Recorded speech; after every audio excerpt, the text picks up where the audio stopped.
피로 이룬 샘물 참 깊고 넓도다. 구원하는 그 신능력 다 찬송할지라. 찬송하세 주의 보혈 그 샘에 지금 나가 죄의 힘이 빠진 이 몸 그 피로 씻어 밝히네. 죄악 세상 이김으로 거룩한 길 가는 나의 마음 성전 삼고 주께서 계시네. 찬송하세 주의 보혈 그 샘에 지금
주의 은혜 은혜로다 주의 은혜 변함없는 신실 한 번 더 생각하겠습니다. 시작될 때 우리 주님의 능력이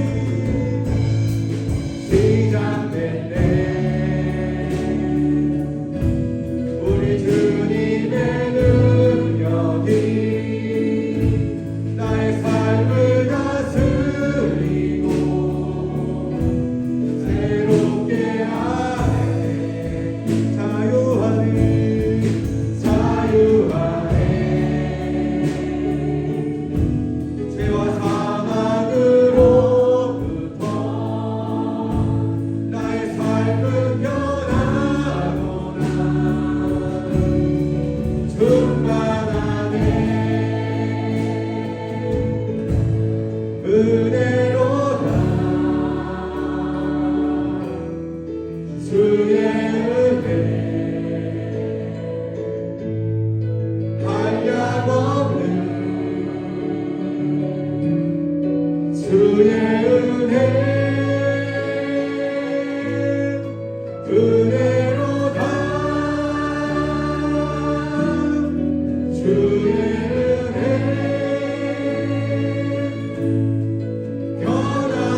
변함없는 신실하신 주의 은혜 아멘. 우리 함께 박수 치면서 우리 주님의 영광 돌리면서 함께 찬양 드리겠습니다. 주께서 전진해온다 주께서 전진해온다 그의 강한 승리의 그대 그의 영광 찬양하게 미치네 찬양하세 찬양하세 승리의 노래 주 찬양 승리의 찬양 그가 땅을 숨겨 주님의 눈에 우리 대장 되신 구주 예수 나 주님의 뒤따르며 그가 우리 한 번 더 전하겠습니다. 주께서 전진해온다 주께서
하나님의 공의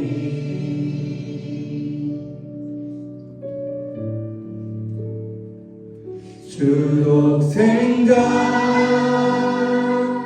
그의 나라 임하시네.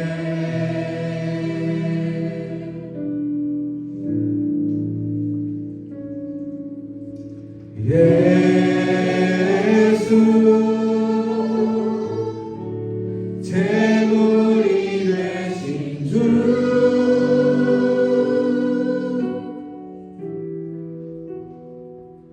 영광 중에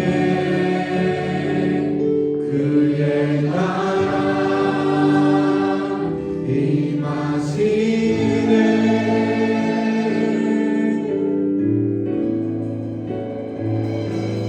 주의 나라 영원하며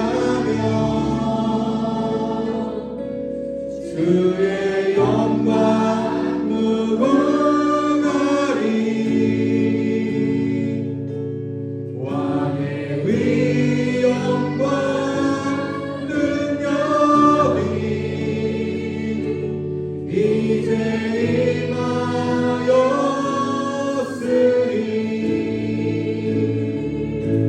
주의 주권과 주의 통치와 주의 나라 힘과 권세 임하네.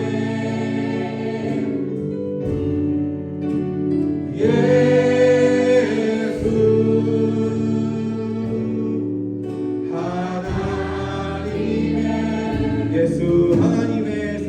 예수 하나님의 사랑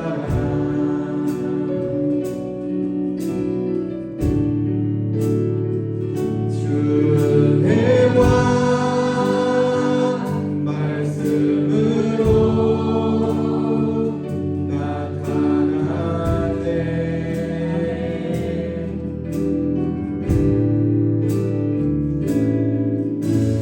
예수 거룩한 하나님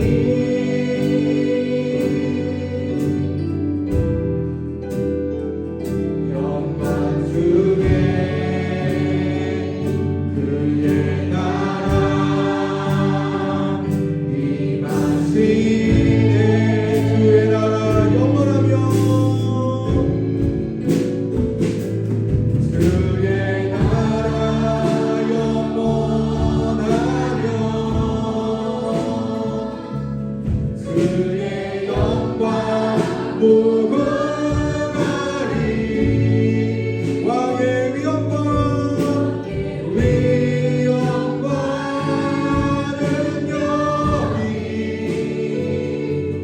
이제 임하였으니 주의 주권과 주의 통치와 주의 나라 힘과 권세 임하네. 예수 하나님의 공의. 오늘 이 시간 함께 기도하기 원합니다. 우리 마음 가운데 예수 그리스도의 그 십자가와 사랑이 넘쳐나기를 소원합니다. 제가 얼마 전에 그 자살하는 사람들의 어떤 그 마음과 생각을 담은 그런 글들을 많이 봤는데요. 그들의 생각 가운데 있었던 것 중에 가장 충격을 받은 게 뭐냐면, 내가 살기 싫다, 살기가 너무 힘들다, 살기가 너무 괴롭다가 자살의 원인이 되는 게 아니라 진짜 심한 우울증의 그 근본은 뭐냐면, 죽어도 별로 무서울 것 같지 않다. 지금 내가 이 자리에서 죽어도 그렇게 크게 나한테 어떤 무서움으로 다가올 것 같지 않다라는 생각이 그 사람을 죽음으로 이끄는 길이라고 한다는 거예요. 근데 제가 이거를 보면서 생각이 들었던 게 뭐냐면 우리가 예수님을 믿다가 그 믿음이 약해지는 근거도 이것과 비슷한 것 같아요. 우리가 예수님을 믿고 하나님을 믿는데 내가 안 믿으면 큰일 날 것 같다, 안 믿으면 뭔가 무슨 일이 일어날 것 같다, 이런 생각보다도 내가 이렇게 열심히 하지 않는데도 나한테 별로 어떤 일이 일어나질 않는다, 내가 믿지 않아도 생각보다 나한테 나쁜 일이 별로 없다라는 그 생각이 하나님을 더 멀어지게 하고 있다는 생각을 했습니다. 내가 기도하고 있지 않아도 나에게 큰 인생에 어떤 큰 영향이 없다, 지금 살고 있는 삶과는 크게 어떤 영향을 미치지가 않는다라는 그 생각이 내 마음속에 잠입할 때 내가 점점 더 침체되어 가고 있는 우리의 모습을 바라볼 거라고 믿어요. 오늘의 드려지는 이 예배가 나의 삶에, 내가 살아가고 있는 내 삶에 큰 영향을 그렇게 끼치지 않는다라는 생각이 내 마음 가운데 크게 자리하고 있으면 점점 더 나에게 무뎌져가는 마음가짐으로 가게 되는 거예요. 우리가 오늘에 드려진 이 예배, 우리가 오늘에 드려지는 하나님을 바라보는 생각들, 마음들이 당장 내가 내 마음 가운데 어떤 큰 영향을 끼치지 못하더라도 이 생각이 나를 죽음으로 이끄는 것이라면, 나를 죄악으로 이끄는 것이라면, 나를 점점 침체된 어떤 영적 세계로 이끄는 것이라면 우리가 단호히 물리쳐야 된다고 생각합니다. 우리가 오늘 예배를 통하여서 우리 이 마음들을 온전히 물리치고 예수 그리스도께서 우리에게 하신 그 일들을 깊이 묵상하며 생각하는 거룩한 시간이 되게 해달라고 이 시간 기도하시고, 오늘 목사님 말씀 전하실 때에 목사님 말씀을 통하여서 다시 한번 내 마음을 공고히 하고 다시 한번 온전한 깨달음과 결심함으로 나아가는 거룩한 시간이 되게 해달라고 이 시간 주여 함창하시고 통성으로 기도하시겠습니다. 주여, 주여, 주여. 할렐루야. 주님, 이 시간 중간에 온전히 회개할 것은 아버지, 우리가 지금 지난날에 살면서도 주님이 없어도, 아버지 예수 그리스도의 말씀이 없어도, 예수 그리스도의 그 말씀이 없어도 내가 살아가는 그 지장이 없다고 생각하고 있는 그 마음가짐이 아버지 주님을 멀어지게 하고, 아버지 이 생각들을 멀어지게 하고, 아버지 주님 앞에 나아가지 못하게 하는 박명가로 주님을 아버지 이 시간 고백합니다. 아버지 주님, 내가 이 시간 주님의 예배하고 싶은 것은 아버지 주님, 나의 믿음, 아버지 나를 향해 십자가 지신 예수 그리스도의 그 시간대 주시는 모습들을 가져와 깊이 묵상하고 생각하는 거룩한 시간이 되게 하여 주시옵소서. 아버지 점점 무교족하고 아버지 점점 줄어들고 있는 아버지 나의 마음들, 나의 심령들을 다시 한번 일으켜 세워 주 앞에 영광을 입혀 나아가는 거룩한 예배가 되게 하여 주시옵소서. 목사님 말씀 때에 그 말씀을 통하여서 다시 한번 나를 되돌아보는 거룩한 시간이 되게 하여 주시옵소서. 주님 역사해 주시게 하여 주시옵소서.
아버지께 참되게 예배하는 자들은 영과 진리로 예배하는 때가 오나니 곧 이때라. 아멘. 아버지께서는 자기에게 이렇게 예배하는 자들을 찾으시느니라. 아멘. 하나님은 영이시니 예배하는 자가 영과 진리로 예배할지니라. 아멘. 전능하사 천지를 만드신 하나님 아버지를 내가 믿사오며 그 외아들 우리 주 예수 그리스도를 믿사오니 이는 성령을 잉태하사 동정녀 마리아에게 나시고 본디오 빌라도에게 고난을 받으사 십자가에 못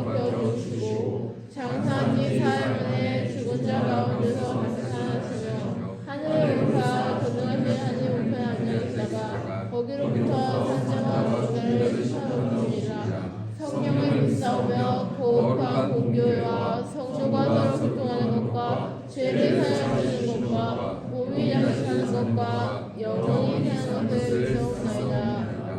아멘.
할렐루야. 좋으신 우리 아버지 참으로 감사드립니다. 하나님, 우리의 영혼이 주 야외 우리 아버지 그 소물을 송축합니다. 하나님, 우리의 속에 있는 모든 것들이 만군의 아브라함 아버지 우리에게 베풀어 주신 그 은택을 잊지 않고 영광 돌리며 송축드립니다.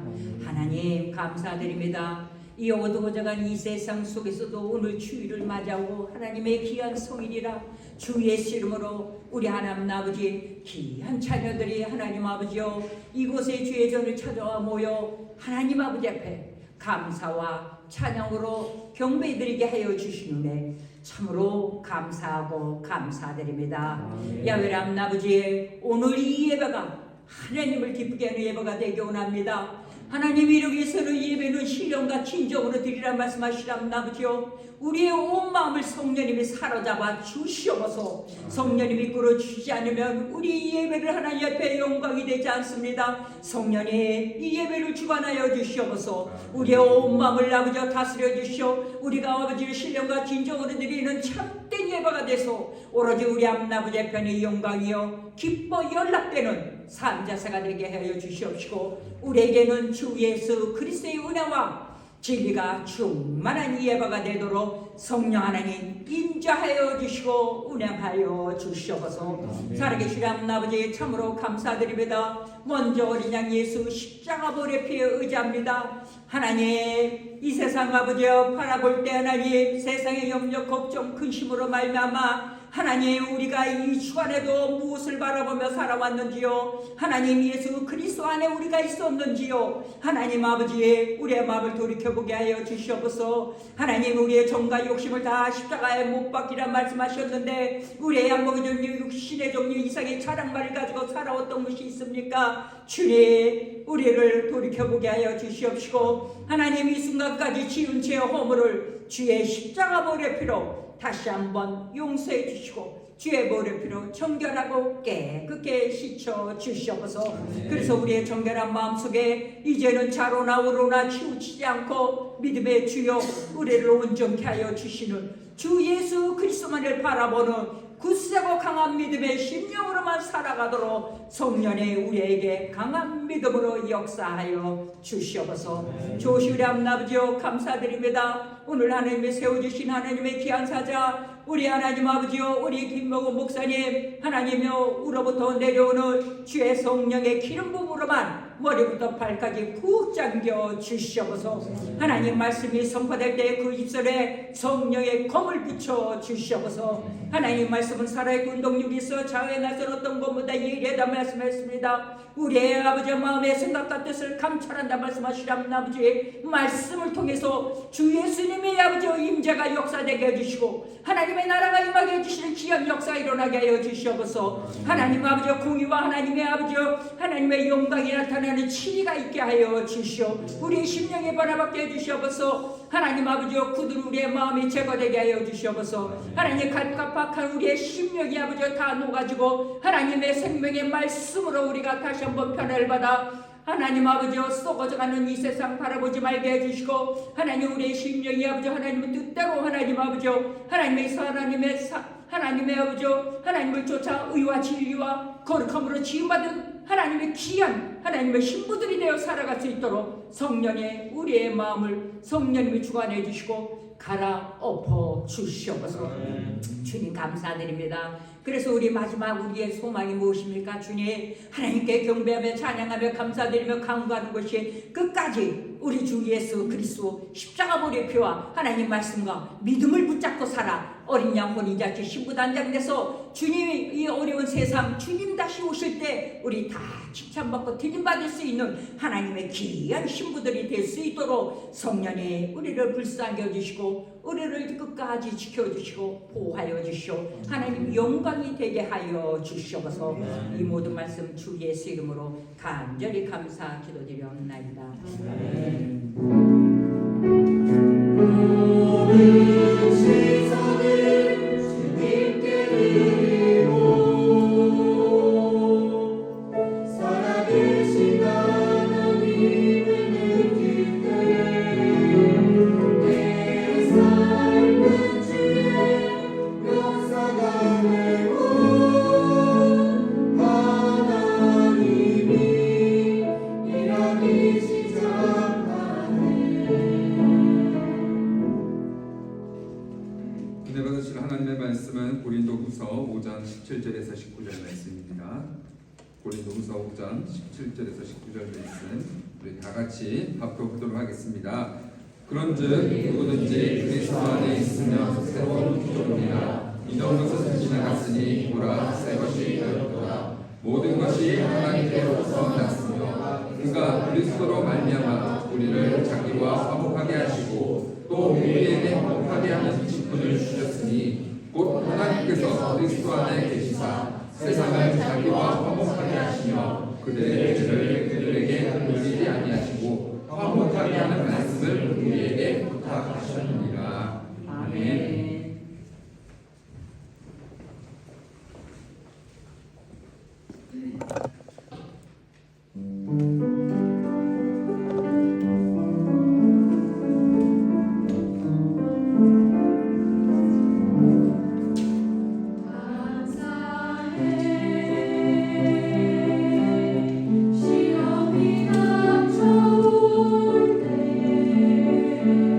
주께서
기도하기를 원합니다. 오늘 우리가 드리는 예배가 하나님께서 기뻐 받으시는 예배가 되게 하시고 우리의 마음과 시선이 세상이 아니라 오직 주님께 향하는 시간 되게 하여 주옵소서. 우리 민족과 도별과 열방을 긍휼히 여겨주시고 위정자들에게 지혜와 공의를 허락하시고 고통 가운데 있는 이들에게 주님의 평안과 소망을 더하여 주시옵소서. 전쟁과 고통 가운데 있는 열방을 긍휼히 여기시고 두려움 가운데 살아가는 자들에게 세상에 줄 수 없는 주님의 평안과 소망을 허락하여 주옵소서. 우리 한국의 방문 중이신 담임 목사님과 사모님께도 함께 하셔서 모든 일정 가운데 은혜 주시고 영육간의 강건을 허락하여 주옵소서. 이제 선포되는 그 말씀 가운데 우리의 마음을 열어주시고 듣는 것에서 끝나는 믿음이 아니라 삶으로 순종하는 믿음의 사람 되게 주시옵소서. 우리 다 같이 일어나서 함께 주여 선창하시고 기도하겠습니다. 주여, 주여, 주여. 사랑이 많으신 주님 감사합니다.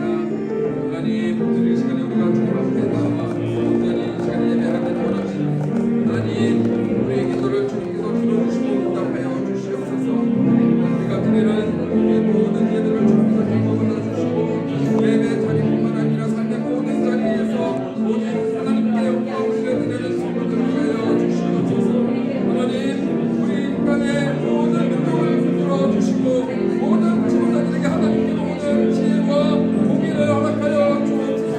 하나님 우리 가운데 너무나 연약하지만 하나님의 다스림과 평안이 땅 가운데 임하게 하여 주옵소서. 하나님 이 땅 가운데 주님 불쌍히 여겨주시고 하나님 이 땅을 주님 붙들어 주시옵소서. 전쟁과 고통 가운데 있는 열방을 주님 여기시고 두려움과 불 가운데 살아있는 우리에게 주님의 위로와 소망을 주님 허락하여 주옵소서. 하나님 이 땅을 주님 불쌍히 여겨 주옵소서. 하나님 주님 간절히 기도할 때 주님 함께하여 주시고 아버지 전쟁과 고통 가운데 있는 아버지 주님을 주님께서 붙들어 주시옵소서. 하나님 우리가 간절히 기도합니다. 하나님 함께 감당하는 모든 일정과 사역 가운데 성령의 기름부음을 받고 주시옵소서. 하나님 또 주님의 바라봅니다. 하나님 성령의 말씀 가운데 우리를 부어주시고 오늘 말씀을 통해서 우리의 마음이 열리고 하나님의 소망을 깨려 주시옵소서. 그저 그와 그동안의 일생이 아니라 정말 그동안의 때문에 아버지 하나님과 진정한 하나님께 기도하시는 순종의 예배자로 쓰임받게 하여 주시옵소서. 아버지 하나님 주님의 말씀을 지키는 순종하게 하여 주시옵소서. 이 땅 가운데 참된 예배자로 쓰임받는 모든 성도들의 스스로 주여 붙들어 주시고 인도하여 주시옵소서. 하나님 우리 가운데 부어주시고 은혜를 부어주시옵소서. 성도님 기름 부어주시옵소서. 성도님 은혜를 부어주시옵소서. 하나님 아버지 하나님 주님께서 함께하여 주시옵소서. 사랑의 하나님 오늘의 기도를 주님께서 들으시고 응답하여 주시옵소서. 우리의 드리는 우리의 예배를 주님 기뻐 받아 주시고 예배 자리뿐만 아니라 삶의 모든 자리에서도 오직 하나님께 영광 돌리는 성도들 되게 하여 주시옵소서. 이 나라와 민족을 주님 붙들어 주시옵소서. 모든 민족의 지도자들에게 하나님께로부터 오는 지혜와 공의를 허락하여 주옵소서. 혼란한 시대 가운데서도 하나님의 다스림과 평안이 이 땅 가운데 임하여 주시옵소서. 주님 이 땅을 불쌍히 여겨주시고 이 땅 가운데 임하는 모든 악한 원수 마귀가 떠나가는 역사가 일어나게 하여 주시옵소서. 하나님 전쟁 고통 가운데 있는 열방을 주님 긍휼히 여겨주시고 두려움과 아픔 가운데 살아있는 자들에게 주님의 위로와 소망을 허락하여 주시옵소서. 한국에 방문 중인 우리 담임 목사님과 사모님께 새 힘을 더하여 주시고 감당하는 모든 일정과 사역 가운데 성령의 기름 부으심을 더하여 주옵소서. 이제 선포되는 말씀을 위해서 기도합니다. 오늘 말씀을 통해서 우리의 마음이 열리고 하늘의 음성을 듣게 하여 주시옵소서. 그저 왔다가 돌아가는 예배자가 아니라 말씀 앞에서 우리의 삶을 돌아보며 변화되는 성도들 되게 하여 주옵소서. 오늘 이 시간 성령께서 친히 역사하여 주시고 우리 모두에게 한 해의 은혜와 사랑이 넘치게 하여 주시옵소서. 감사드렸고 귀하신 우리 주 예수 그리스도의 이름으로 기도드립니다. 아멘. 우리 이제 자리에 앉으시면서 좌우에 계신 분들과 인사 나누겠습니다. 사랑합니다. 축복합니다.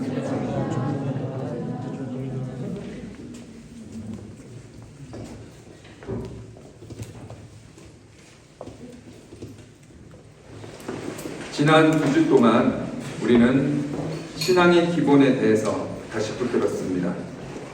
첫째, 하나님 없이는 아무것도 할 수 없다는 것. 그래서 우리는 기도와 말씀으로 돌아가야 한다고 했습니다.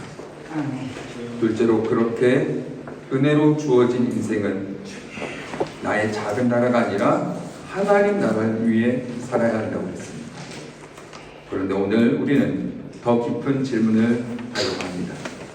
나는 정말 하나님 나라를 원하는가? 아니면 하나님을 통해서 내가 원하는 나라를 만들고 싶은 것은 아닌가? 결국 이 질문은 하나로 이어지죠. 예수님은 나에게 목적입니까? 아니면 수단입니까? 이 질문을 우리 마음에 품고 오늘 말씀 함께 나누기를 원합니다. 한번 상상해 보시기 바랍니다. 만약에 모든 그리스도인들이 복음을 올바르게 이해하고 정말 복음에 합당한 삶을 살아간다면 어떠한 일이 일어날까요? 우리는 매일 천국을 누리며 살아가게 될 것입니다. 천국과 같은 가정, 천국과 같은 직장, 천국과 같은 교회. 생각만 해도 설레지 않습니까? 하나님께서 디자인하신 복음의 청사진을 보면은 이러한 일이 실제로 가능하다는 사실을 알 수 있습니다. 사도행전을 보면은 초대교회 성도들은 복음을 올바르게 이해했습니다. 그리고 복음에 합당한 삶을 살아갔습니다. 우리 사도행전 2장 44절에서 47절 말씀입니다. 우리 다 같이 함께 말씀을 읽겠습니다. 믿는 사람이 다 함께 있어 모든 물건을 서로 공유하고 또 재산과 소유를 따라 각 사람의 필요를 따라 나눠주며 날마다 마음을 같이 하고 성전에 모이기를 힘쓰고 집에서 떡을 떼며 기쁨과 순전한 마음으로 음식을 먹고 하나님을 찬미하며 또 백성에게 칭송을 하니 주께서 구원받은 사람을 마다마다 하시니라. 아멘. 그들은 예수님을 영접한 후 가장 먼저 무엇을 했습니까? 돈이 더 이상 그들의 주인이 되지 못했습니다. 물론 이것은 모든 성도가 반드시 재산을 포기해야 된다는 말은 아닙니다.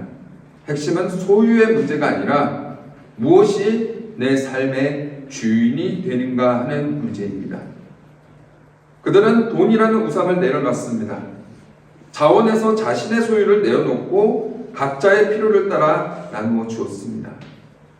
정말 놀랍지 않습니까? 제가 오늘 우리 교회에서 이렇게 말한다고 한번 상상해 보시기 바랍니다. 저부터 시작해서 우리 모두가 전 재산을 내어놓고 각자의 필요를 따라 나눠줍시다. 과연 몇 명이나 동참할까요? 오늘날 우리의 눈에는 불가능해 보이는 일이 왜 초대교회 성도들에게는 너무나 자연스럽게 일어나는 걸까요? 바로 이것이 복음의 능력입니다. 그들은 삶으로 살아계신 하나님을 보여주었습니다. 예수님을 믿지 않는 사람이 봐도 이들의 삶은 진짜였습니다. 나는 하나님을 믿지 않아. 그런데 이 사람의 삶을 보니까 하나님이 살아계신 것 같아. 나도 하나님을 믿고 싶어. 이런 고백이 나오는 겁니다. 초대교회 성도들은 복음을 외쳤을 뿐만 아니라 복음을 살아냈습니다. 그래서 그들이 가는 곳마다 역사의 지평이 뒤흔들렸습니다. 그로부터 2000년이 넘은 시간이 흘렀죠. 자, 그렇다면 오늘날의 교회는 어떻습니까? 안타깝게도 현대 교회는 많은 은혜를 경험했지만 동시에 우리가 회복해야 할 아픈 부분도 많이 남아 있습니다. 교회가 이렇게 많은데 세상 변화는 커녕 교회가 존재함으로 지역사회조차 변화되지 않습니다. 물론 지금도 세상 곳곳에는 복음을 위해서 복음대로 살아내기 위해서 눈물로 헌신하는 귀한 교회와 성도들이 있습니다. 그러나 동시에 우리가 겸손히 마주해야 할 현실이 있습니다. 교회가 많아졌는데 교회 영향력이 예전만큼 세상 속에서 드러나지 못하는 부분도 있다는 겁니다. 때로는 교회가 세상을 변화시키기보다 세상의 가치관이 우리 안으로 들어올 때가 있다는 거예요. 그래서 사람들은 교회를 향해서 손가락질합니다. 그렇다면 세상 사람들이 교회를 비난하는 이유는 무엇일까요? 첫 번째입니다. 교회 안의 모습과 교회 밖의 모습이 너무나 다르다는 거예요.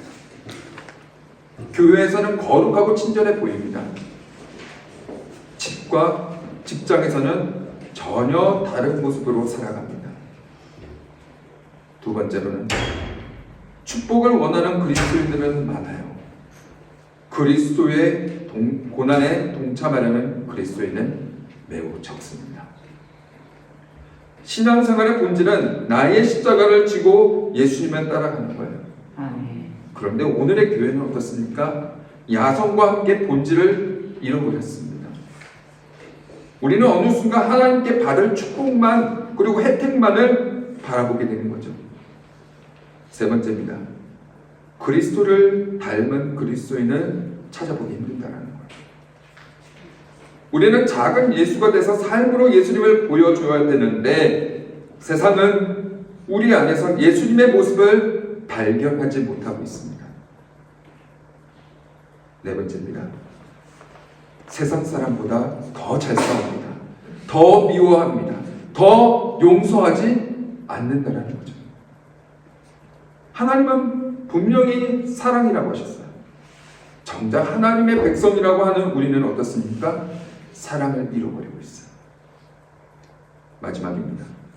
세상 사람들과 추구하는 것이 똑같다는 거죠. 돈, 명예, 권세, 출세. 구별된 삶을 살아가는 그런 그리스도인들이 세상과 다를 바 없이 살아간다는 것이 가장 치명적인 문제입니다. 물론 세상이 우리를 오해한 부분도 있어요. 소수의 잘못이 전체의 모습처럼 비춰지는 모습도 있습니다. 그러나 모든 비판 앞에서 나는 이것과 아무 상관이 없습니다. 아주 자신 있게 말할 수 있는 사람이 과연 몇이나 될까요? 저부터 시작해서 우리 모두가 돌아봐야 한다는 겁니다. 저는 묻고 싶습니다. 오늘 우리가 어쩌다가 이렇게 되었을까요? 오늘날 교회는 왜 처음 복음의 능력을 충분히 드러내지 못하고 있는 겁니까?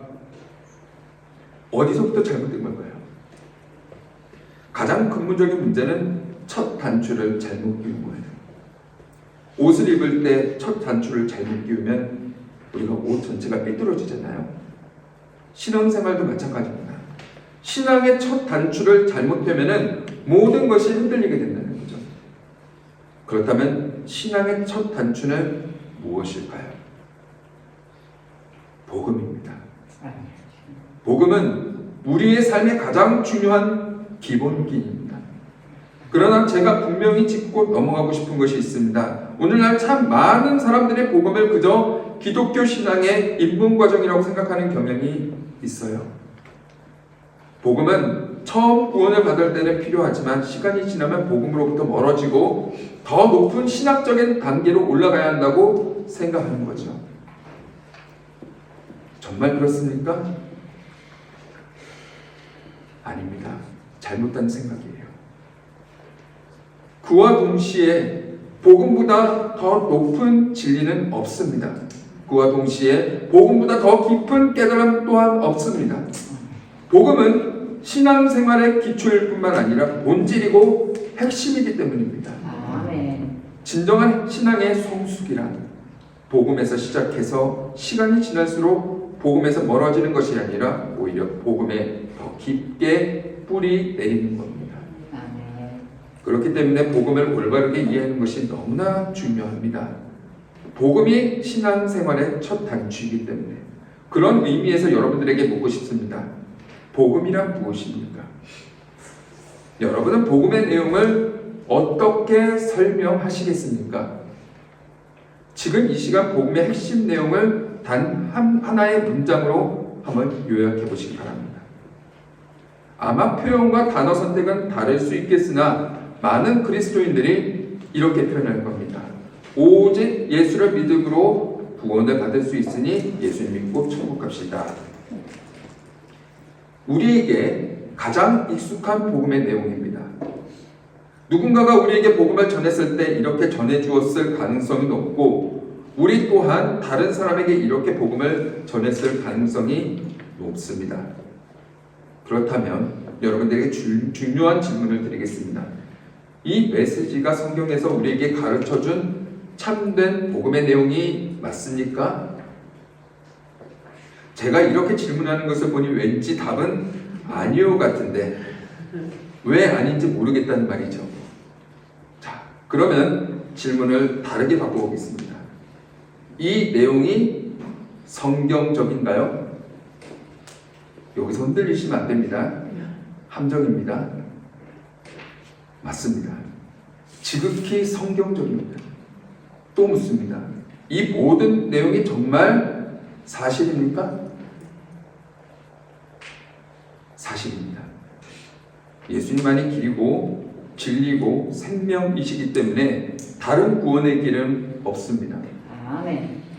우리의 노력과 행실, 선행으로 구원받는 것이 아니라 오직 예수 그리스도를 믿음으로 구원받습니다. 아멘. 그리고 예수를 믿는 우리는 하나님의 자녀가 되고 영원한 생명과 천국의 소망을 얻게 되는 것입니다. 아멘. 어쩌면 우리는 틀린 복음을 전하는 것이 아니라 복음의 중심을 충분히 드러내지 못했는지도 모르겠습니다. 이상하지 않습니까? 모든 내용이 성경적이고 모두 사실인데 왜 이것이 문제가 될 수 있다는 것일까요? 그 이유를 설명드리기 전에 먼저 분명하게 말씀드리고 싶은 것이 있습니다. 예수님 믿고 천국 갑니다 라고 복음을 전한 모든 분들의 노력과 수고를 비하하는 것이 아니라 비난하는 것이 아니라는 거예요. 오히려 저는 그분의 복음을 향한 열정과 헌신을 하나님께서 귀하게 받으셨다고 믿습니다. 다만 오늘 우리는 성경으로 돌아가서 복음의 중심이 어디에 있는지 그리고 우리가 붙들어야 할 복음의 본질이 무엇인지 다시 한번 확인하자는 거죠. 다시 한번 묻겠습니다. 예수님 믿고 천국 갑시다 라는 메시지가 틀린 내용이 하나도 없는데 도대체 무엇이 문제일까요? 가장 근본적인 문제는요, 자기 중심입니다. 복음을 자기 중심으로 바라보고 자기 중심으로 이해하고 자기 중심으로 적용하는 겁니다. 그렇다면 자기 중심성이 왜 문제가 될까요? 사람은 처음부터 하나님 중심적으로 살아가도록 지음받았기 때문입니다. 우리는 하나님을 삶의 주인으로 모셔드리고 하나님의 다스림 가운데 순종하며 하나님과 동행하고 하나님을 예배하도록 지음받았어요. 그것이 우리의 삶을 향한 하나님의 계획이고 목적입니다. 그런데요, 하나님 중심으로 살아가도록 지음받은 존재가 자기 중심적으로 살아가겠다는 것, 바로 이것이 문제라는 거예요. 자기 중심적으로 복음을 이해하는 사람의 관심사가 단 하나입니다. 무엇입니까? 내가 하나님으로부터 받을 수 있는 혜택이 무엇인가? 철저하게 자기 중심적으로 생각하기 때문입니다. 그런데 하나님과의 관계에서 내가 하나님으로부터 받은 혜택이 무엇인가라고 표현하면 너무나 속된 표현처럼 느껴지지 않습니까? 마치 내가 속물된 느낌입니다. 그래서 우리는 같은 질문을 종교적인 언어로 바꿔봅니다. 나는 어떻게 천국을 갈 수 있을까요? 본질적으로 같은 질문이에요. 왜냐? 천국행 티켓이야말로 하나님으로부터 받을 수 있는 최고의 혜택이라고 생각하기 때문입니다. 그렇다면 구원의 궁극적인 목적이 무엇이 될까요?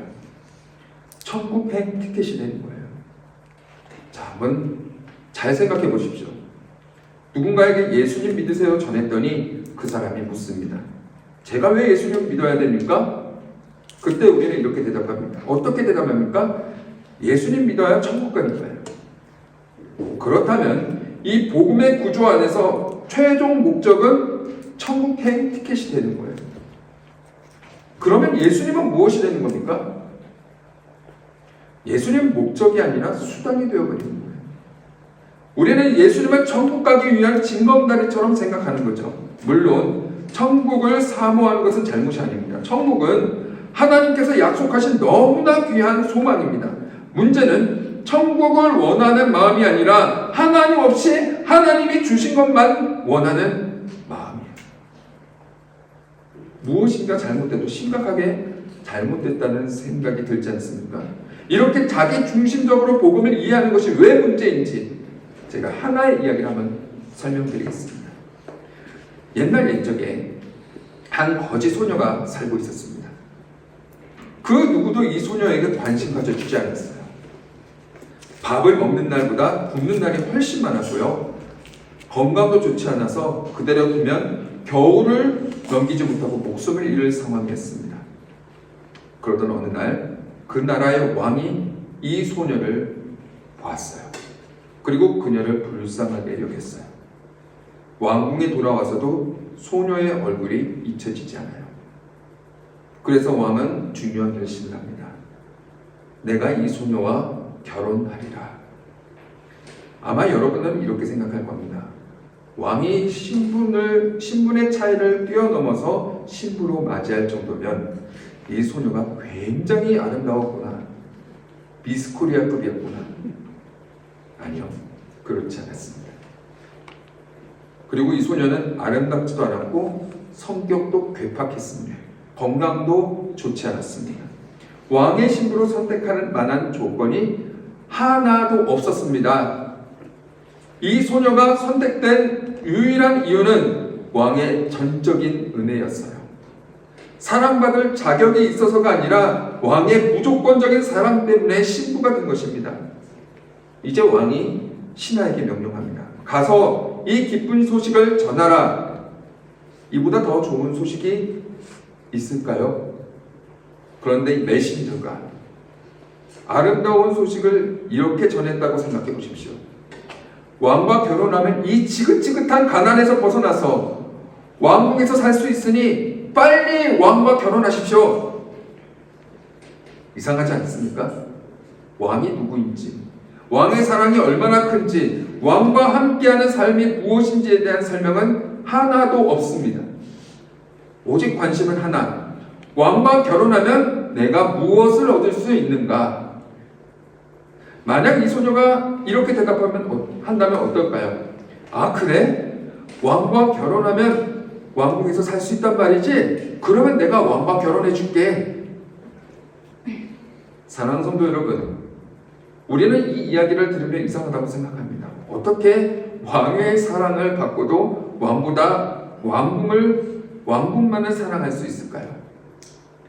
그런데 혹시 그 소녀의 모습이 우리의 모습은 아닐까요? 왕이신 예수님은 우리를 사랑하셔서 자신의 생명까지 내어주셨어요. 그런데 우리는 어느 순간 왕 앞에 나가면서도 왕의 얼굴보다 왕의 손에 들고 있는 것만 바라보고 있지는 않습니까? 우리는 기도합니다. 주님, 저를 축복 좀 해주세요. 주님, 제 문제 좀 해결해 주세요. 주님, 제가 원하는 것을 좀 주세요. 그런데 혹시 우리가 원하는 모든 것을 얻는다고 해도 그 중심에 예수님이 계시지 않는다면 우리는 정말 만족할 수 있을까요? 오늘 우리에게 필요한 가장 중요한 질문은 이겁니다. 주님, 정말 주님을 원하고 있습니까? 어쩌면 우리는 복음을 왜곡해서 전하고 있는지도 모릅니다. 그래서 성경적인 구원관을 다시 정확하게 올바르게 세워야 됩니다. 성경이 가르쳐주는 참된 구원관은 이것입니다. 우리 스크린 한번 보여주실까요? 천국을 가기 위해 예수님을 믿는 것이 아니라 예수님을 믿고 보니 천국에 가게 된 것입니다. 다시 한번 말씀드립니다. 천국에 가기 위해서 예수님을 믿는 것이 아니라 예수님을 믿게 되니 천국에 가는 것입니다. 여러분, 언뜻 보면 이 두 메시지가 비슷해 보일 수 있어요. 그러나 사실 이 두 메시지 사이에는 어마어마한 차이가 있어요. 그 차이가 무엇입니까? 목적의식입니다. 무엇을 목적으로 삼느냐에 따라서 모든 것이 달라집니다. 천국에 가기 위해서 예수님을 믿는다면 최종 목적은 무엇입니까? 천국행 티켓이에요. 그러면 예수님의 목적이 아니라 수단이 되어버리는 겁니다. 그러나 예수님을 믿고 보니 천국에 가게 되었다는 것은 예수님 자신이 목적이 되는 겁니다. 천국은 예수님을 통해 얻어내는 보상이 아니라 예수님과 함께할 때 자연스럽게 따라오는 축복이에요. 주객이 바뀌면 안 됩니다. 우리 성경적인 구원관을 앞에 이야기로 다시 표현한다면 이렇게 말할 수 있습니다. 함께 한번 읽어볼까요? 스크린 한번 보여주시겠습니까? 다음 겁니다. 왕궁에서 살기 위해 왕과 결혼하는 것이 아니라 왕과 결혼하고 보니까 왕궁에서 살게 된 것입니다. 왕궁이 좋아서 왕을 선택하는 것이 아닙니다. 왕의 사랑과 은혜가 너무 감사해서 왕과 함께 가는 거예요. 그런데 왕과 함께 하고 보니까 어디서 살게 된다고요? 당연히 왕궁이죠. 그러면 이런 질문을 하실 수 있습니다. 그렇다면 전도할 때 천국에 대해서 말하면 안 되는 걸까요? 아닙니다. 천국에 대해서 반드시 전해야 됩니다. 천국은 하나님께서 우리에게 주시는 너무나 아름다운 최고의 축복이기 때문입니다. 다만 천국을 구원의 목적으로 바꾸지는 말라라는 거죠. 그렇다면 성경이 말하는 참된 구원의 목적은 무엇일까요? 목적은 예수님 자신입니다. 더 정확하게 말하면 예수님과의 관계 회복입니다. 자, 오늘 본문입니다. 고린도후서 5장 18절 말씀입니다. 우리 다 같이 함께 이 말씀 읽겠습니다. 모든 것이 하나님께로부터 너가 그리스도로 말미암아 우리를 잘과 화목하게 하시고 또 우리에게 화목하게 하신 분을 주셨으니. 여러분, 성경은 구원을 하나님과의 화목이라는 개념으로 설명하고 있습니다. 왜냐? 처음부터 구원의 목적은 하나님과의 관계 회복이었거든요. 우리가 예수님을 믿어 구원받는다는 것은 하나님과 다시 화목해진다는 뜻이에요. 그리고 예수님께서 우리에게 주신 지사명령 역시 모든 나라와 민족이 하나님과의 관계를 회복하고 주님과 화목하게 하는 것입니다. 처음부터 목적은 관계 회복이었습니다. 천국행 티켓이 목적이 아니었다는 거죠. 그런데 오늘날 참 애석하게도 너무나 많은 그리스도인들이 잘못된 목적으로 예수님께로 나아올 때가 있습니다. 자기 중심적으로 복음을 이해하고 적용한다는 거예요. 처음부터 첫 단추를 잘못 끼워놓게 되면 신앙생활은 어떻게 될까요? 조금 극단적으로 표현하면 이렇게 됩니다. 아무것도 안 하셔도 됩니다. 왜 그럴까요? 한번 상식적으로 한번 생각해 보십시오. 자기 중심적으로 복음을 이해한 사람의 최종 목표가 무엇일까요? 천국행 티켓이었습니다. 그러면 언제 그 목적을 달성합니까? 언제 천국행 티켓이 주어질까요? 예수님을 영접한 후에 10년 정도, 20년 정도, 30년 정도 봉사해야 하나님께서 천국 시민권을 주십니까? 아니죠. 예수님을 영접하는 바로 그 순간 우리는 천국 시민이 됩니다.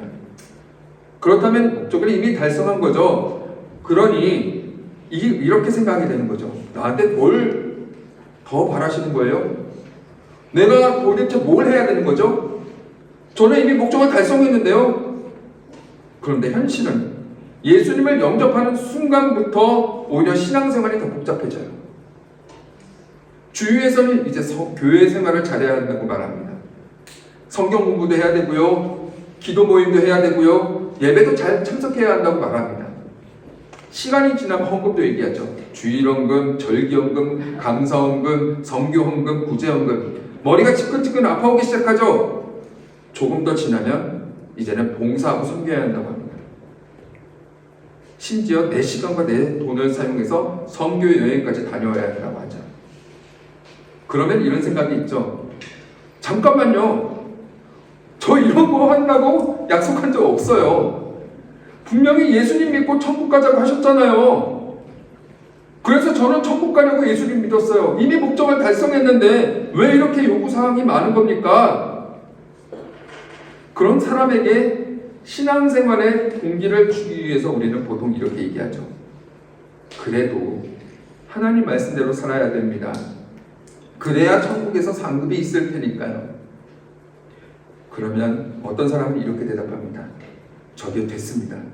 집사님이나 상급 많이 받으세요. 저는 턱걸이라도 천국 가면 됩니다. 솔직하게 말하면 지옥만 안 가면 됩니다. 실제로 제가요, 신학교 시절 때 비슷한 말을 했던 학생이 있었어요. 그 학생이 저에게 이런 말을 했어요. 전도사님이 그러셨잖아요. 예수 믿고 천국 가자고. 그래서 저는 천국 가려고 예수님 믿었어요. 그런데 왜 이렇게 요구사항이 많은 거죠? 그래서 저는 상급 개념으로 동기부여를 해보려고 했습니다. 제가 그 당시에 신학생 시절인데요. 이렇게 말을 했어요. 자, 한번 잘 생각해봐. 네가 죽어서 천국 갔어. 전도사님 집은 너무 넓고 멋진 펜션이야. 그런데 너희 집은 다 쓰러져 가 있는 초가집이라면 굉장히 슬프지 않겠니? 그랬더니 이 학생이 저한테 이런 말을 했어요. 그리고 그 말을 듣고 저는 할 말을 잃었어요. 그 학생이 이렇게 말했습니다. 그러면 저는 전도사님 집에 가서 놀고 먹고 잘래요. 천국인데 제 학생이 찾아왔는데 제가 맞겠습니까? 문전박대 하겠습니까? 저는 그때 깨달았다니까요.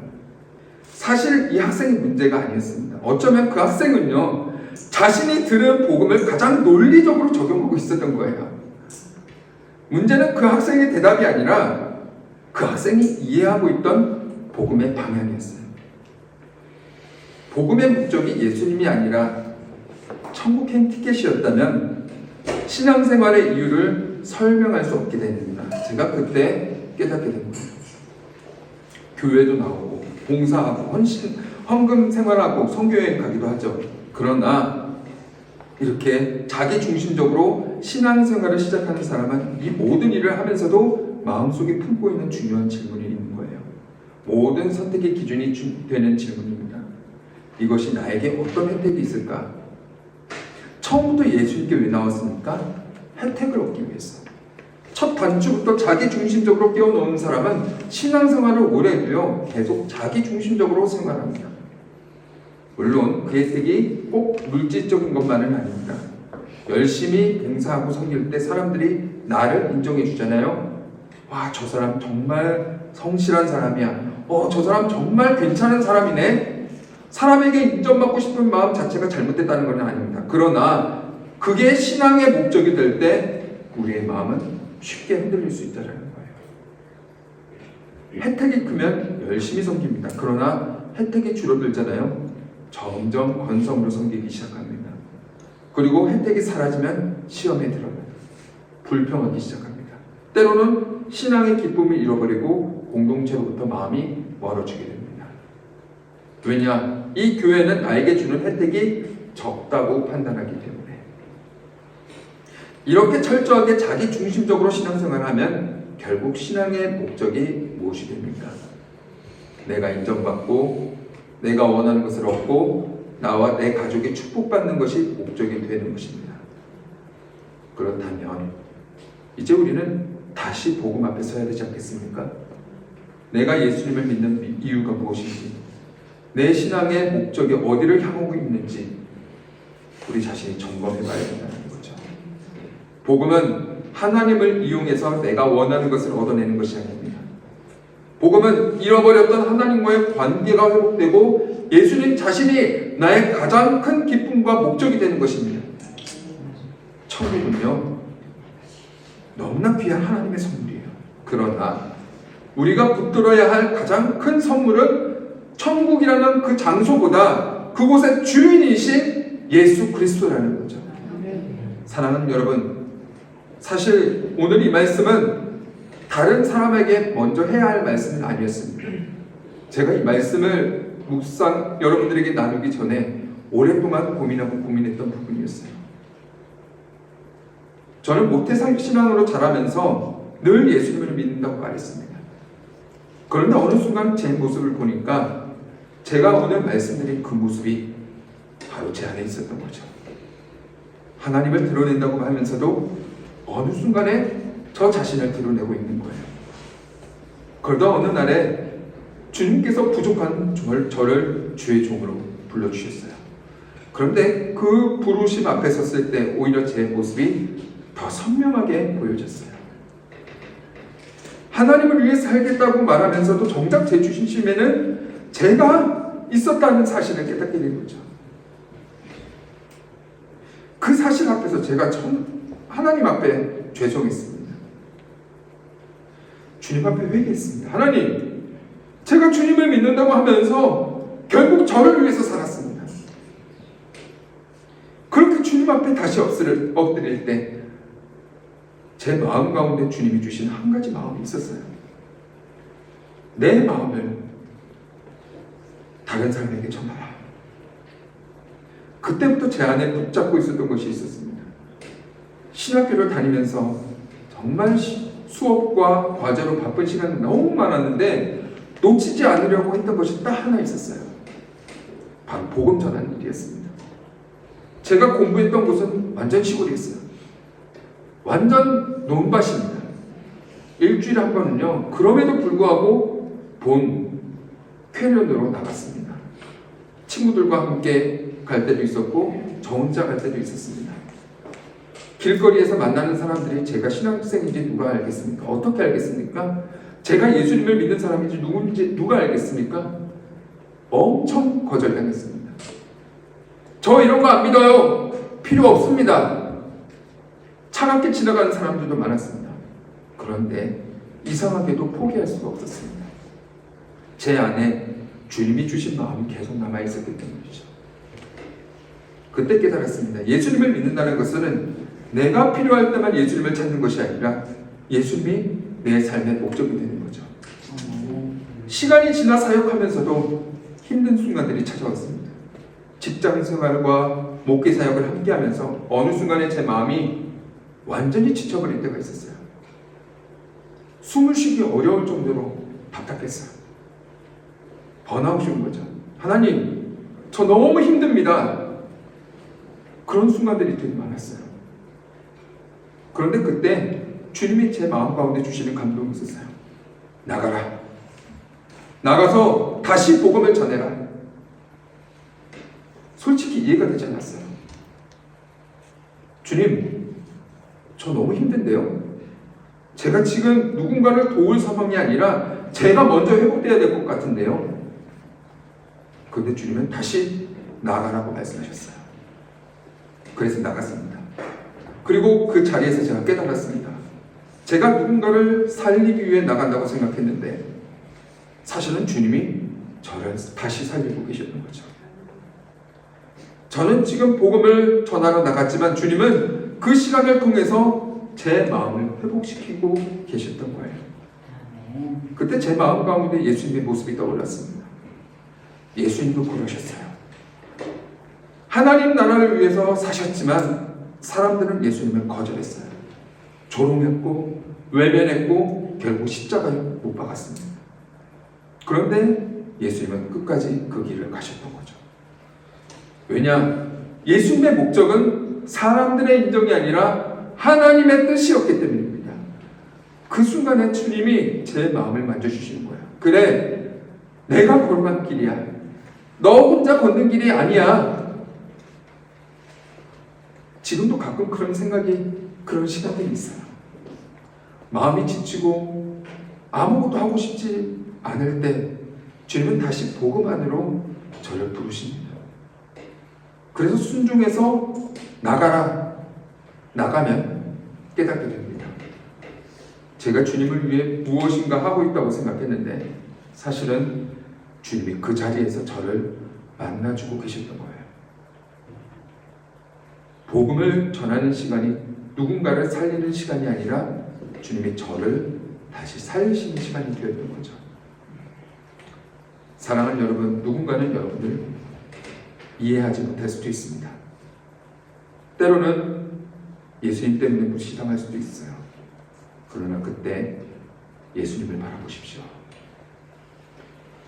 예수님이 내 안에 계실 때, 예수님이 내 목적이 되실 때, 우리는 더 이상 나를 증명하기 위해 살아가는 사람이 아니라 예수님을 나타내는 사람으로 살아가게 됩니다. 결국 신앙은 이거예요. 예수님을 통해서 내가 원하는 것을 이루는 삶이 아니라 예수님이 원하는 삶 안으로 내가 들어가는 거예요. 아멘. 예수님은 나를 위한 수단이 아닙니다. 예수님이 나의 목적이에요. 사랑하는 성도 여러분, 신앙의 첫 단추를 다시 바르게 끼우기를 원합니다. 그러나 감사한 것은 하나님이 잘못 끼워진 첫 단추도 다시 풀어서 바르게 끼우시는 분이라는 거예요. 나 중심의 신앙에서 하나님 중심의 신앙으로 내가 얻을 혜택을 구하는 삶에서 주님을 사랑하고 따르는 삶으로 나가기를 원합니다. 그때 우리의 삶은요, 우리의 신앙은 다시 건강하게 될 것입니다. 그리고 교회는 다시 세상 가운데 그리스도의 향기를 드러내는 공동체가 될 것입니다. 오늘 우리의 고백이 이것이 되기를 바랍니다. 예수님은 내가 원하는 것을 얻기 위한 수단이 아니라 내 삶의 가장 큰 목적이십니다. 기도하겠습니다. 오늘도 복음 앞에 서게 하시니 감사드립니다. 주님, 복음의 거울 앞에서 우리의 마음을 돌아보고 혹시 우리의 신앙이 나 자신만을 향하고 있었다면 주님보다 주님이 주시는 것들을 더 사랑하고 있었다면 우리 마음을 다시 돌이켜 주십시오. 예수님이 우리의 목적이 되게 해주시고 예수님과의 관계가 우리의 가장 큰 기쁨이 되게 하여 주시옵소서. 자기 중심적인 신앙에서 벗어나서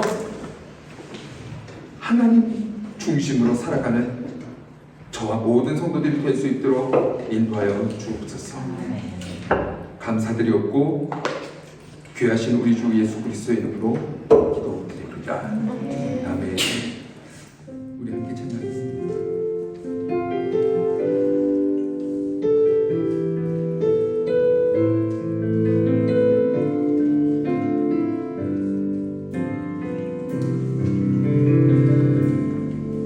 많은 일을 말하고 많은 일을 노래는 하지만 정작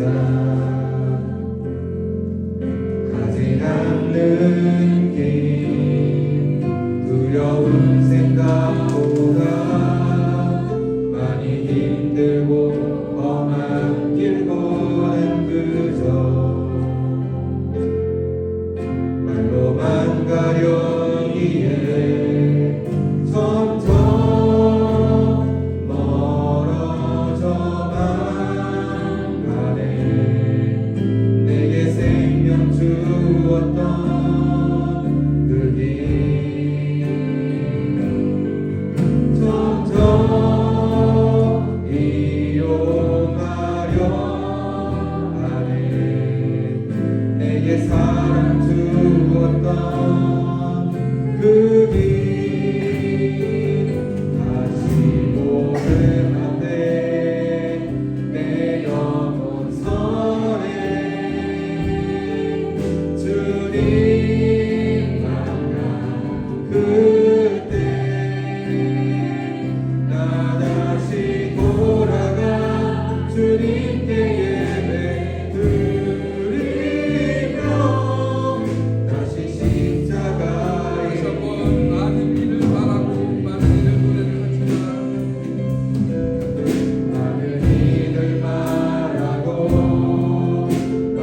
지를 노래는 하지만 정작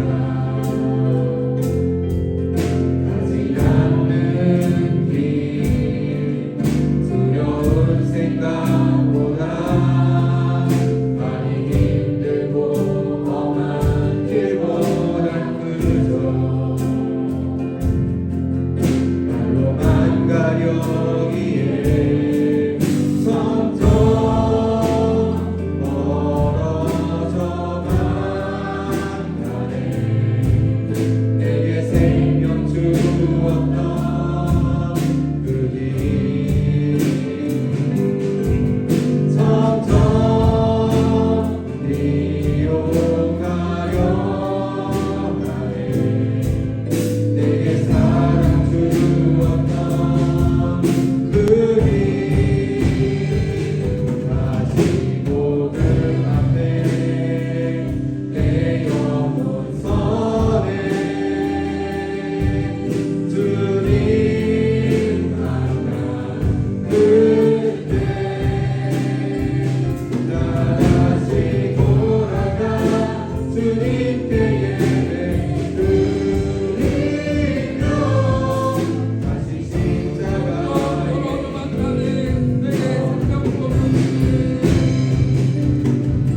점점 멀어져만 가네. 내게 생명 주었던 그 길 점점 미워가려 하네. 내게 사랑 주었던 그 길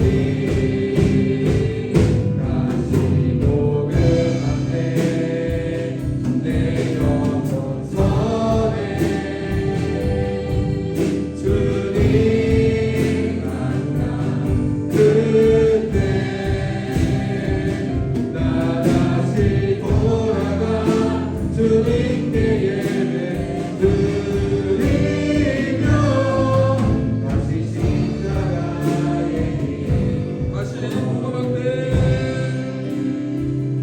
다시 보는 앞에 내 영혼 선에 주님 만나 그때 나 다시 돌아가 주님께 예배 드리며 다시 십자가에 걸으리. 우리 이 시간에 함께 기도하기로 합니다. 혹시 주님 자신보다 주님이 주시는 것들을 더 사랑했다면, 주님을 따르기보다 주님을 이용하려고 했던 우리의 모습들이 있었다면 이 시간 다시 복음 앞에 서기를 원합니다. 주님, 주님을 사랑한다고 하면서도 내 유익을 먼저 구했던 죄를 회개합니다. 이제 주님이 손에 있는 선물이 아니라 주님의 얼굴을 구하는 사람이 되게 하여 주시옵소서. 예수님이 내 삶의 도구가 아니라 내 삶의 전부가 되게 하여 주시옵소서. 내 말이 아닌 나의 삶으로 예수님만이 가장 귀한 분임을 증명하게 하여 주옵소서. 이 시간에 함께 주여 선창하시고 기도하겠습니다. 주여, 주여,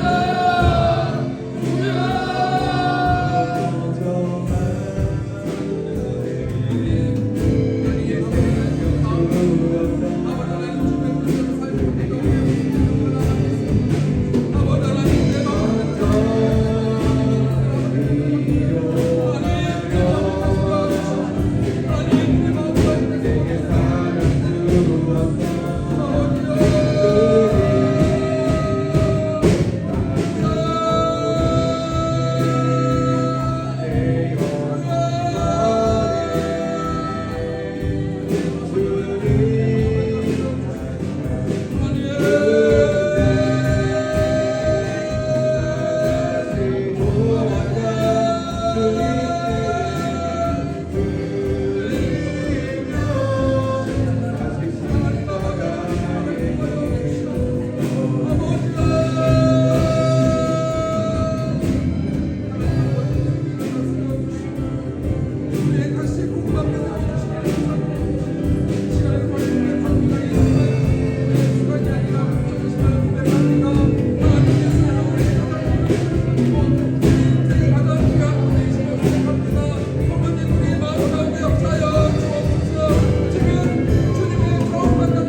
많으신 주님, 오늘 우리를 다시 복음 앞에 세워주시니 감사드립니다.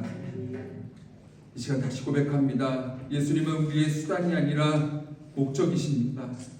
예수님은 가장 큰 기쁨이시고 우리 인생의 가장 귀한 보배이십니다. 성령님, 우리의 마음 가운데 역사하여 주시옵소서. 처음 주님을 만났던 그 사랑을 회복시켜 주시고 식어졌던 그 믿음은 다시 뜨거워지게 하여 주시고 무너진 그 예배의 자리는 다시 세워 주시옵소서. 이 시간 우리의 치료자 되시는 예수님의 이름을 의지하며 기도합니다. 우리의 연약한 것들을 친히 담당하여 주시고 우리의 질병을 짊어주신 주님을 믿습니다. 이 시간 아픈 몸을 가지고 온 성도들 주님께서 친히 만져주시옵소서. 머리부터 발끝까지 주님의 보혈로 덮어주시고 치료의 광선으로 비추어 주시옵소서. 육체의 질병은 예수님의 이름으로 떠나가게 하여 주시고 오래된 고통과 아픔 가운데 자유함을 허락하여 주옵소서. 마음이 무너진 성도들을 만져주시옵소서. 말 못할 눈물과 상처, 염려와 두려움, 낙심 가운데 있는 영혼들 위해 성령의 위로와 하느님의 평안을 부어 주시옵소서. 우리 가정을 주님 만져주옵소서.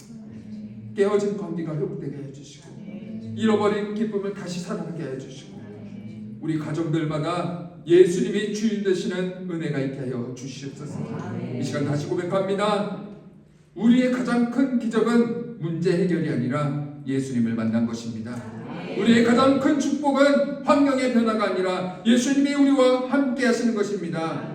평생 오직 예수 한 분만을 사랑하며 오직 예수 한 분을 자랑하며 오직 예수님을 목적 삼아 복음을 살아내는 주님의 백성들 되게 하여 주옵소서. 감사드렸고 우리 주 예수 그리스도의 이름으로 기도드립니다. 아멘. 할렐루야. 옆에 계신 분들과 인사 나누겠습니다. 예수님이 우리의 가장 큰 축복이십니다. 예수님이 가장 큰 축복이십니다. 우리 다시 한번 고백하겠습니다. 오직 예수님 한 분 붙들고 날마다 승리하며 나갑시다. 예수님 한 분만 붙들고 날마다 승리하며 나갑시다.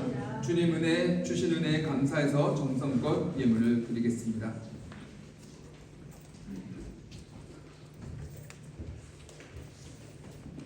드리겠습니다. 사랑의 하나님, 오늘도 우리를 지켜주시고 예배의 자리로 인도해 주시네 감사드립니다. 늘 하나님의 사랑과 은혜를 잊지 않고 감사한 마음으로 헌금을 올려드립니다.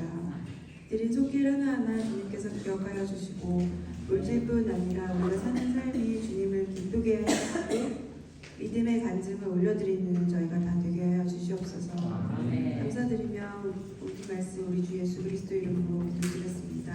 아멘.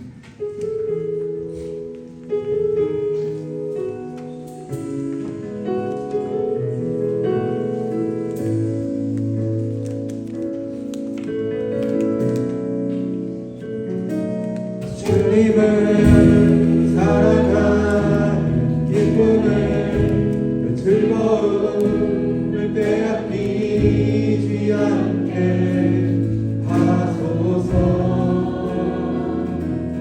주님을 사랑하는 기쁨을 즐거움을 빼앗기지 않게 하소서.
교회 소식을 안내해드리겠습니다.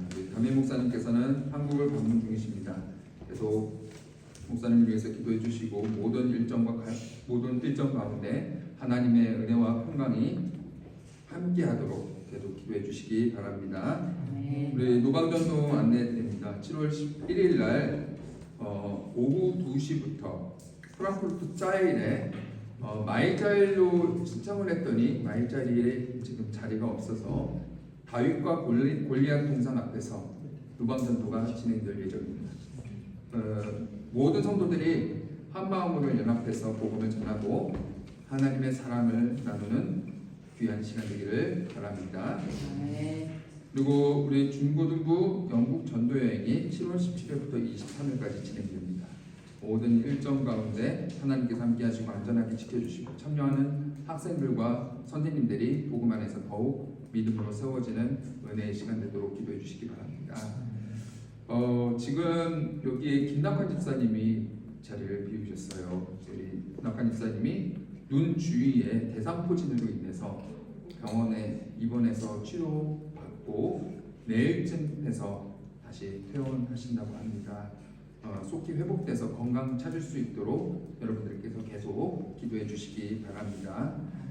그리고 우리 홍 장로님하고 이숙 권사님은 이번 주 중에 다시 독일로 귀국하시게 됩니다. 안전한 귀국 여행을 위해서 계속 기도해 주시기 바랍니다.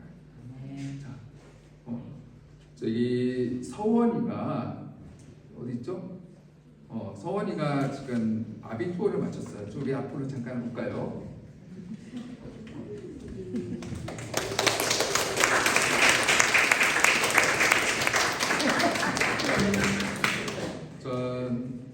우리 어린 시절부터 우리 서원이가 함께했던 게 중고등부 시간을 좀 마치고 이제 새로운 믿음의 여정을 시작하게 됩니다. 새로운 믿음의 여정이요. 자, 그리고 담임 목사님께서 지금 함께 계시지는 못하지만 우리 목사님께서도 축복하시고 이 졸업장을 전달해달라고 말씀해 주셨어요. 그래서 축복과 격려의 마음을 담아서 대신 중고등부 졸업장을 전달하겠습니다. 자, 우리 졸업장 제가 여기서 할게요. 졸업장 선명 연사원 위 학생은 본 교회 중고등부 과정을 성실히 마치며 하나님의 말씀 안에서 믿음과 사랑으로 성장하였기에 이를 인정하고 축복하는 마음을 담아 이 졸업장을 수여합니다. 2026년 6월 14일 프랑크푸르트 주천양 수봉교회 담임 목사 고창수.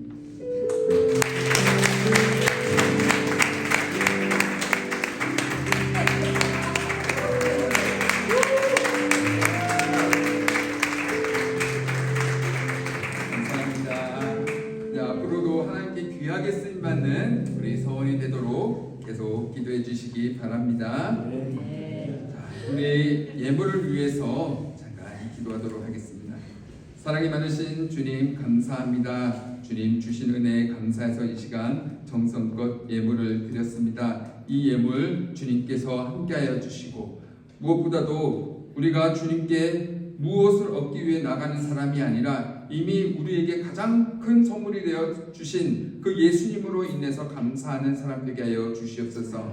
우리의 시간과 재능과 삶의 모든 것이 주님의 뜻을 이루는 도구가 되게 하여 주시고 특별히 드려진 이 예물이 하나님 나라를 위해서 귀하게 사용되게 하여 주옵소서.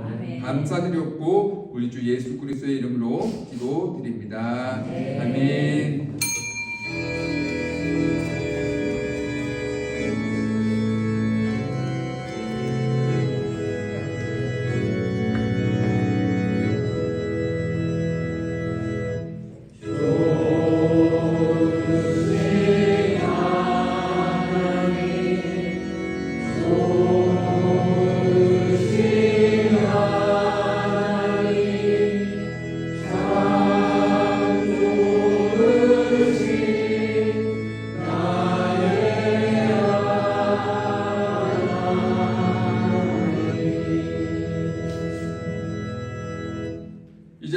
우리 주 예수 그리스도의 은혜와 하나님 아버지의 끝끝인 사랑하심과 성령님의 인도하심과 충만하심이 예수님을 수단이 아닌 삶의 중심에 모시고 세상 가운데 주님의 뜻을 따라 살아가기로 결단하는 모든 성도들 머리머리 위에 이제부터 영원토록 함께 하시기를 간절히 축원하옵나이다. 아멘.